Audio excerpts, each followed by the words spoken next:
I request Yogesh to bring this Deepak's paper on screen? Sir Deepak ने मुझे ये paper भेजा था और उनका एक स्पेशल क्वेरी ये था कि क्या demand of the question address हो रहा है या नहीं हो रहा है। तो उस स्लाइड में मैंने इनके पेपर को इवैल्यूएट किया है। दीपक मुझे ऐसा लगा कि आपके मतलब आपको नॉलेज है और आप एड्रेस कर रहे हैं, बट कुछ कुछ जगह है जहाँ पे आप फुली एड्रेस नहीं कर पा रहे आप क्वेश्चन को। जैसे अगर पहले क्वेश्चन को देखा जाए तो इसमें पूछा गया है कि successful people are not those who did not fail but those who persisted in turbulent times and kept moving after a failure. So this is a one good thing कि आपने उससे रिलेटेड एक एथिकल टर्म निकाला fortitude और उसको explain किया और उसके लिए एक अच्छा एग्जाम्पल दिया। फिर पूछा गया है in light of the statement examine the importance of adversity question in life and how can adversity question be develop.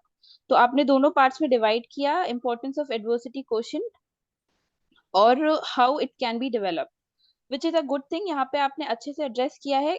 Although मुझे कहीं कहीं लगा कि आपकी हैंड राइटिंग थोड़ी कम लेजिबल है, मतलब कई कई वर्ड्स मुझे समझ नहीं आ रहे थे, तो आप उस पे वर्क कर सकते हैं। लेकिन जो सेकंड वाला इसका पार्ट बी है उसमें Yes, आपसे ma'am, I पूछा will. गया है, उसमें आपसे पूछा गया है कि strength does not come from physical capacity but from indomitable will. Gandhi, what does strength mean to you and how far do you agree with the given statement? How far do you agree? आप किस हद Mhm. तक इससे सहमत हैं? Like, do you agree? Do you think that this statement holds true 100% of time? हर वक्त ये 100% सही होती है? तो आपको उस चीज को डिस्कस करना था और एग्जामिन करना था विद सुटेबल एग्जाम्पल। आपने Mhm. अच्छा इंट्रोडक्शन दिया है, बट आपने इनडोमिटेबल विल को कहीं ना कहीं ज्यादा, पूरे ही आंसर में सिर्फ इनडोमिटेबल विल की बात करिए over the physical strength. Although there are Mhm. Certain situations जहाँ पे स्ट्रेंथ फिजिकल कैपेसिटी भी कंट्रीब्यूट करती है स्ट्रेंथ को। Mhm. Do you Yeah. Agree? Okay. Yeah. Yes, ma'am.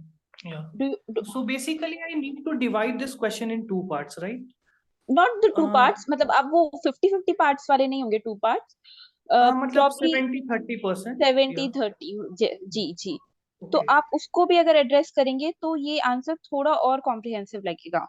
Okay. इसके बाद वाला जो क्वेश्चन है क्वेश्चन नंबर 2 का पार्ट बी, इसमें आपसे पूछा गया good governance does not depend on laws but upon personal qualities of those who administer the law. सबसे पहले आपसे पूछा है do you agree with the statement, justify your view. So good governance does not depend on laws at all, only the personal qualities of those who administer the law. आपने पहले लिखा है does not depend on the laws, उसके अंदर 4 points लिखे हैं और depends on personal qualities, दोनों ही बात सेम है। सेम पॉइंट्स के आपने 4 4 पॉइंट्स लिखे हैं। डोंट यू थिंक कि सिर्फ पर्सनल क्वालिटी से काम नहीं चलेगा, we also need stringent laws for good Yeah. Governance. Yes.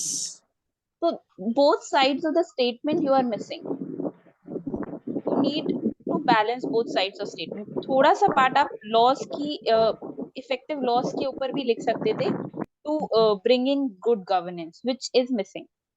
Okay. तो यहाँ कहीं मुझे लग रहा है कि डिमांड थोड़ी सी और अच्छे से मीट की जा सकती है। अब थर्ड का पार्ट ए आपसे पूछा गया कि an active civil service is necessary but not sufficient. Okay, India also requires it for fulfilling the vision, analyse the statement. आपने रोल बताया है, आपने सिविल सर्विसेज एक्टिविज्म के बारे में बताया which is good, but you did not cater to the point where they asked you that it is not sufficient. It is necessary but it is not sufficient. Okay. So did you write something about that also कि वो sufficient क्यों नहीं है, what else is needed? ये part I think I've missed. Yes, you missed. तो इसको भी आप अगर लिखेंगे तो it will more comprehensively address the demand of the question. इसके बाद वाला क्वेश्चन है, अब आप इसमें मुझे बताइए कि what all they expected from you. Educational institutions complement the role of family and society in shaping our values. Discuss. Okay. Can digital education Okay. perform this value inculcation function effectively?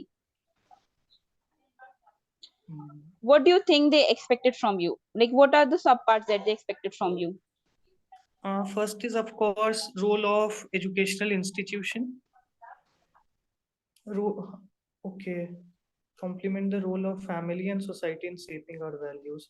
So educational institutions complementing the role of family and society, and in the second part, digital education performing this value education function effectively. So digital Can. education, yeah, both for and against, na?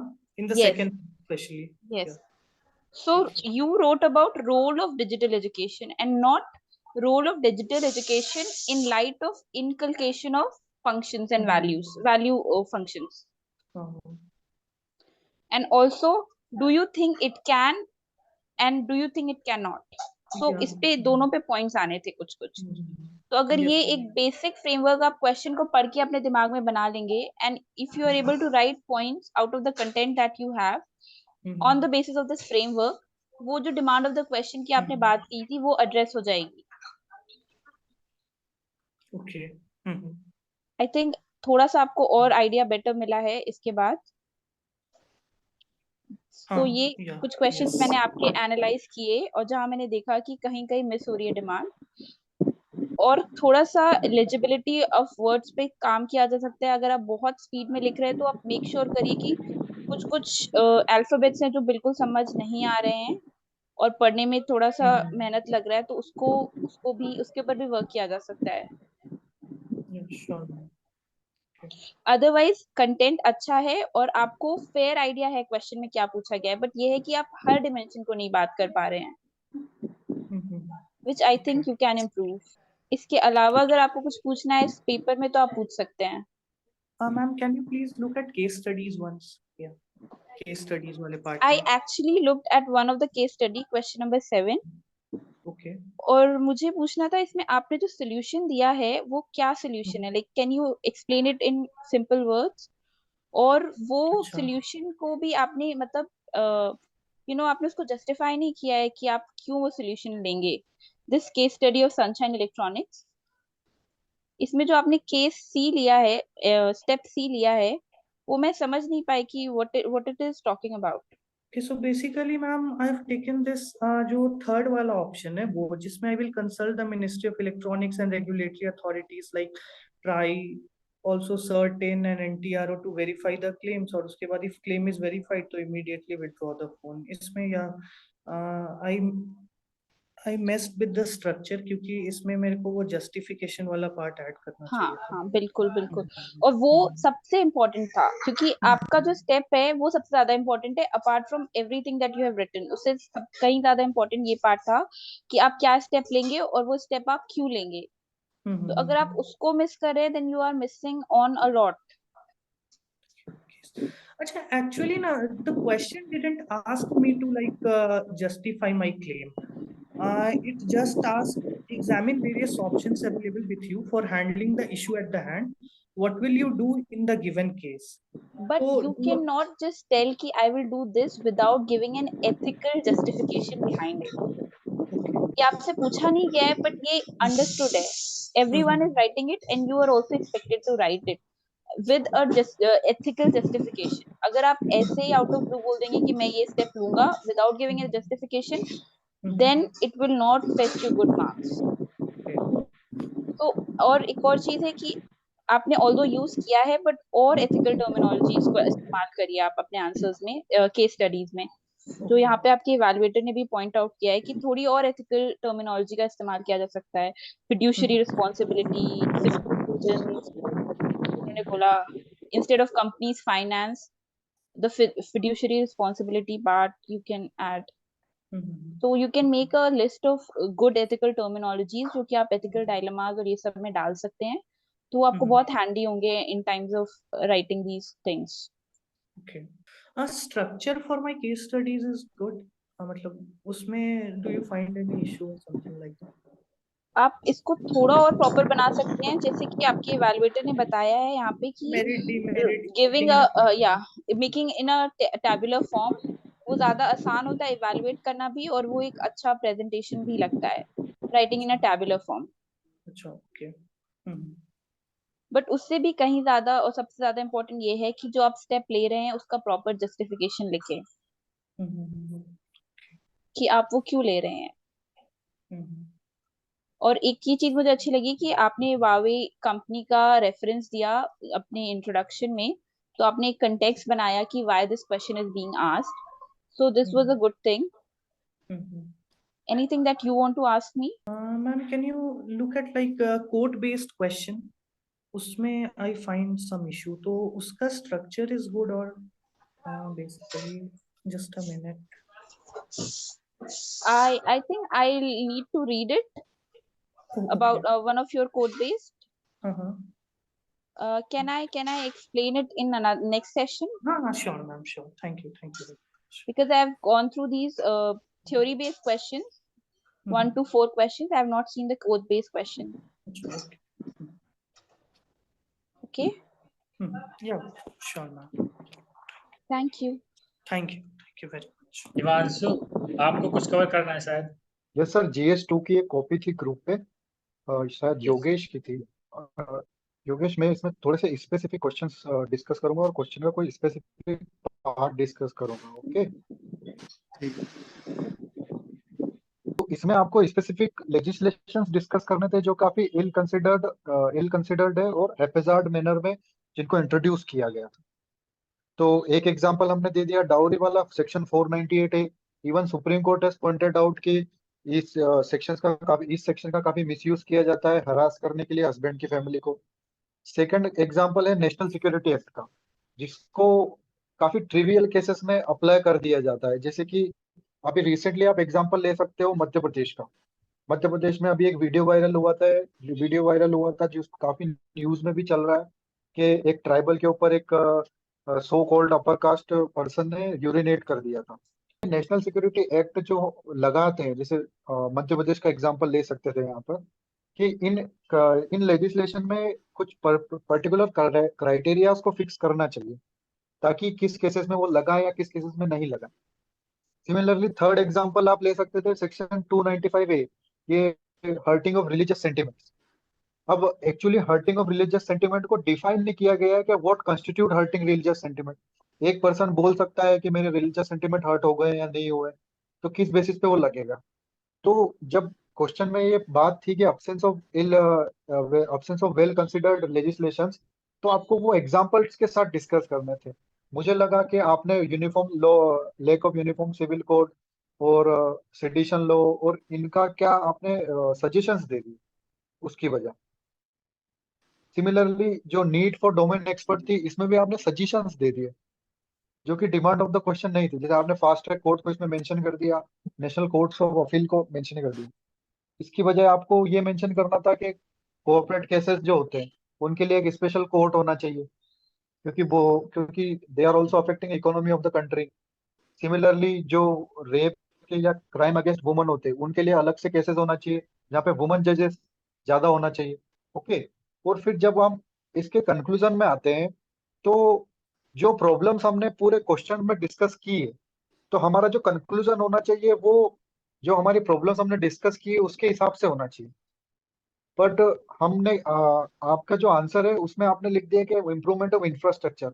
अब जो भी हमने problem discuss की है उसके solution की वजह हम अपने इंफ्रास्ट्रक्चर की प्रॉब्लम कहीं पर डिस्कस ही नहीं की हुई। हमको यहाँ पर डिस्कस करना चाहिए था कि अपॉइंटमेंट ऑफ जजेस जो कि डिसफंक्शनल क्रिमिनल जस्टिस सिस्टम को अफेक्ट करता है। सेकंड, हमको सजेशन देना चाहिए था कि पार्लियामेंट में डिबेट और डिस्कशन होना चाहिए, हैप्पैजार्डली बिल पास नहीं होना चाहिए। डोमेन एक्सपर्ट वाला हमको सजेशंस देना चाहिए था कि जैसे नेशनल ग्रीन ट्रिब्यूनल है या फिर national company law appellate tribunal है, है, सेबी के पास अपीलेट ट्रिब्यूनल पावर है। ऐसे डोमेन एक्सपर्ट्स हमें दूसरी फील्ड में भी डेवलप करना चाहिए। समझे आप योगेश? हाँ सर। अब आप 12th वाला एग्जाम्पल, 12th का क्वेश्चन देखिए। एंटी डिफेक्शन के ऊपर क्वेश्चन पूछा है कि to what extent has the anti defection law has been able to address the issue of political instability in India. अब यहाँ पर आपके पास बहुत अच्छा मतलब एक अपॉर्चुनिटी थी कि आप करंट अफेयर को कोट करके उसको कॉन्टेक्चुअलाइज कर सकते थे। जैसे कि आपने डेफिनेशन दिया है वो सफिशिएंट है, मतलब डिसेंट है। बट यहाँ पर आप वैल्यू एडिशन किस बेसिस पे कर सकते थे कि फॉर एग्जांपल आप ऐसा बोल सकते थे कि recently non electoral changes in Maharashtra government has put in question again functionality of anti defection law in political stability in India. आप समझ रहे हो? कि हम इसको कंटेक्चुअलाइज कर सकते हैं यूज ऑफ करंट अफेयर, तो वो आपको ज्यादा मार्क्स फेच करेगा और कॉपी भी अच्छी दिखेगी और मतलब वो ज्यादा बेटर है इस वाले क्वेश्चन में। बाकी आपका कंटेंट बिल्कुल सही है, पिछले वाले क्वेश्चन में कंटेंट में सिर्फ एक पार्ट थोड़ा सा गलत था, बाकी कंटेंट इसमें भी सही है। एक और स्पेसिफिक क्वेश्चन जो मेरे को डिस्कस करना था वो क्वेश्चन नंबर 14। क्वेश्चन नंबर 14 में कंपैरेटिव बात पूछी गई थी कि elaborate on the fundamental aspects in which Indian constitution deferred from is contemporaries despite being post colonial document. Post colonial document मतलब इंडिया जिस टाइम पे इंडिपेंडेंट हुआ उसी के साथ में बहुत सारी दूसरी दूसरी कंट्रीज है, उसी के आसपास बहुत सारी दूसरी कंट्रीज भी इंडिपेंडेंट हुई और उन सबने अपना कॉन्स्टिट्यूशन बनाया। तो हमको यहाँ पर कॉन्स्टिट्यूशन के कुछ कुछ जो फेसेट्स है या जो जो इम्पोर्टेंट चीजें हैं उनको हाईलाइट करके हमको दूसरी कंट्री से कंपेयर करना। तो जैसे कि फॉर एग्जांपल सबसे पहले चाइना भी इंडिया के आसपास आजाद हुआ था, मतलब इंडिपेंडेंट हुआ था। तो उसमें चाइना अपनी इकोनॉमी को किस वे में ले गया, कम्युनिस्ट इकोनॉमी की तरफ। इंडिया ने क्या फॉलो किया, मिक्स्ड मार्केट इकोनॉमी ना, we took best of the both world, है ना। Similarly Korea, Korea North Korea South Korea में डिवाइड होगा, क्यों, क्योंकि वो किसी एक आइडियोलॉजी की तरफ ज्यादा अट्रैक्ट हो गए। नॉर्थ कोरिया रशिया के कम्युनिज्म की तरफ ज्यादा अट्रैक्ट हो गया और साउथ कोरिया यूएसए के मार्केट इकोनॉमी की तरफ ज्यादा अट्रैक्टिव हो गया। उस वजह से कंट्री डिवाइड हो गई। तो उसका रिजल्ट ये रहा कि जो कंट्री की स्टेबिलिटी है वो अफेक्ट हो गई। यहाँ पर पाकिस्तान का भी अपन एग्जांपल दे सकते हैं, किस सेंस में कि हमारी जो पॉलिटी है वो फेडरल पॉलिटी है, there is been separation of power between union and the states, जिसकी वजह से क्या, और एक और एग्जांपल है कि reorganisation of states based on linguistic premises.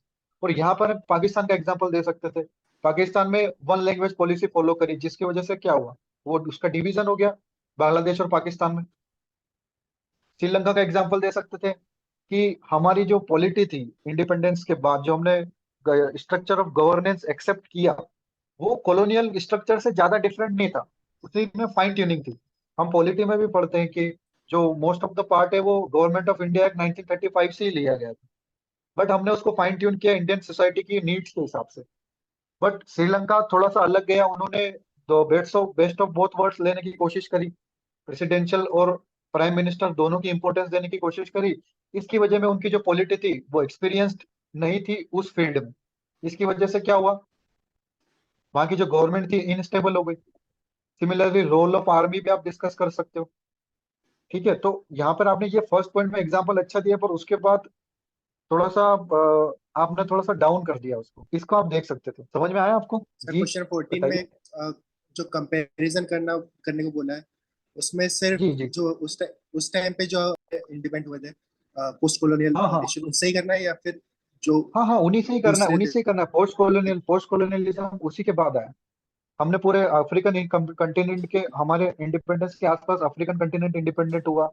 East जो जो इंडो चाइना है, वियतनाम है, कोरिया है, वो इंडिपेंडेंट हुए। तो सबने अपना अपना कॉन्स्टिट्यूशन बनाया, उसी कॉन्टेक्स्ट में इस क्वेश्चन को पूछा गया है कि उनके कॉन्स्टिट्यूशनल डॉक्यूमेंट के से अपना कॉन्स्टिट्यूशनल डॉक्यूमेंट कैसे अलग है। आप पढ़िए क्वेश्चन को, ठीक है। ठीक है सर। हाँ, ये क्वेश्चन नंबर 15 में फ्रीबीज वाला जो क्वेश्चन था, आपने फ्रीबीज को अच्छे से डिफाइन कर दिया, बट क्वेश्चन का जो की वर्ड है वो है डू मोर हार्म। तो इसमें स्ट्रक्चरिंग में आपको ये ध्यान रखना है कि इसमें क्वेश्चन ने ज्यादा इंपॉर्टेंस हार्म को दी है, ठीक है। तो आपको स्ट्रक्चरिंग में पहले उसको डिस्कस करना है कि फ्रीबीज से हार्म क्या होता है, ठीक है। और उसके बाद जो गुड डन बाय फ्रीबीज में आपने डीपीएसपीज को मेंशन कर दिया, जैसे कि एम्पावरिंग द डिसएडवांटेज पीपल, और नीचे provide social security to physically disabled and old age people. तो ये फ्रीबीज में के डेफिनेशन में नहीं आते, दीज आर डीपीएसपीज, ठीक है। ये जो थर्ड आपने जो पॉइंट लिखा है कि to ensure dignified life of some शोषण बाय फार्म लोन वेवर, ये फ्रीबी है मीन्स। बाकी डीपीएसपी फ्रीबी के डेफिनेशन में नहीं आते, ठीक है। तो इसमें एक तो स्ट्रक्चरिंग का ध्यान रखो, और एक ये कि डीपीएसपी कभी फ्रीबी के डेफिनेशन में नहीं आएंगे, उस चीज का ध्यान रख लेना इसमें बस। बाकी इस क्वेश्चन का भी कंटेंट अच्छा है। सिमिलरली स्ट्रक्चरिंग में जो क्वेश्चन नंबर 17 है, इसमें आपने आपने क्या किया है कि सारी जो आपकी जो आंसर्स है उसमें आपने कीवर्ड्स जो है वो क्वेश्चन से उठाए। ये बहुत अच्छी बात है। जो कीवर्ड्स होने चाहिए, जो हेडिंग्स होनी चाहिए, वो क्वेश्चन से होनी चाहिए और उसके हिसाब से आप उसको एक्सप्लेन कर दो नीचे। बट यहाँ पर आप उसको एक्सट्रीम पे लेते गए क्वेश्चन नंबर 17 में, कि आपने पूरा का पूरा क्वेश्चन का स्टेटमेंट ही कोट कर दिया कि however the future of India will be shaped by entrepreneurs. इसकी बजाय आप बेटर हेडिंग होती कि role of entrepreneurs in India's future. तो वो ज्यादा अप्रोप्रिएट हेडिंग होती है और ज्यादा जेनेरिक होती है, क्योंकि हमको कीवर्ड क्वेश्चन, हमको जो हेडिंग्स बनानी है वो क्वेश्चन से ही बनानी है, बट उसको एकदम भी एक्सट्रीम नहीं ले जाना। तो ये कुछ पॉइंट्स है जो मेरे को आपको आइडेंटिफाई करवाने थे। आई होप आपको समझ में आया होगा योगेश। Yes sir. बाकी आपको कोई क्वेश्चन है? सर पेपर कंप्लीट करने में थोड़ा टाइम लग रहा है इस बार, मतलब ये फुल लेंथ लिखा था मैंने, इसमें 17 के हाँ आसपास कर पाया था। देखो उसमें तो वो वाला क्या है कि कैसे वो मैनेज? प्रैक्टिस से ही आता है, प्रैक्टिस से ही आता है। मतलब मैंने ग्रुप में भी देखा था, किसने डाला था कि वो प्रैक्टिस कर रहे हैं पर आ नहीं पा रहा है। बट इसका मेरे साथ भी सेम प्रॉब्लम होती थी कि मैं पेपर कंप्लीट नहीं कर पाता था। बट ये चीज प्रैक्टिस के अलावा इसका और कोई ऑप्शन नहीं। दिक्कत ये है। और अगर जैसे कि 2-3 क्वेश्चन में आप क्या कर सकते हो, आपका प्रेजेंटेशन इतना अच्छा करके आप उसमें टाइम बचा सकते हो। जैसे कि अगर आपने चार्ट बना दिया या फ्लो चार्ट बना दिया, फ्लो चार्ट बनाने के बाद क्या होता है कि आपको जो राइटिंग स्पेस होता है वो अच्छा कवर होता है, और आप अच्छे ज्यादा से ज्यादा पॉइंट भी उसमें कवर कर लेते हो। तो आपका वहां पे टाइम बचता है। तो जितने ज्यादा क्वेश्चन में हो सके इनोवेटिव होने की कोशिश करो, तो उसकी वजह से आपको दूसरे क्वेश्चन में ज्यादा टाइम मिल जाएगा। सर और कोई मैं दिक्कत? सोच रहा था कि थोड़ा सा मतलब शायद मैं वर्ड लिमिट क्रॉस कर रहा हूँ, तो वो थोड़ा नहीं नहीं, वर्ड थोड़े वर्ड कम लिमिट करने आपकी की कोशिश बिल्कुल करूँ। सही है, बिल्कुल सही है। क्योंकि नहीं, उसमें क्या है कि आपके जो स्पेस बिटवीन जो जो वर्ड्स के बीच में जो स्पेस है वो काफी अप्रोप्रिएट है। आप उसको मेंटेन करो और वर्ड लिमिट नहीं एक्सीड नहीं हो। अगर आप उसको कम करोगे तो एग्जामिनर को लगेगा कि आपने कम लिखा, और आप वहां पर ब्लैंक स्पेस नहीं दिखाना चाहते एग्जामिनर को। और कोई क्वेश्चन होगा नहीं आपका? Sir, thank you. ओके। मेरे ख्याल से हो गए सभी के जो आंसर कवर होने थे। जी सर। हमारे साथ एक और मेंटर हैं, कीर्ति। कीर्ति, अगर आप सुन रही हो, अगर आप कुछ ऐड करना चाहें तो आप ऐड कर सकती हैं। Good evening, sir. Good evening, everyone. My name is Kirti, and this is my first session. So, sir, abhi to I have nothing to add, but in the coming sessions, I'll definitely give my input. And thank you very much for adding me here for this cause. And हेमन को मैं जानती हूँ, बाकी रणवीर, हिमांशु, हाय। हम लोग सब साथ में मिलके 23 वाले बैच के बच्चों को हेल्प करेंगे। ओके, तो सेशन हम लोग वाइंड अप करते हैं। जी सर।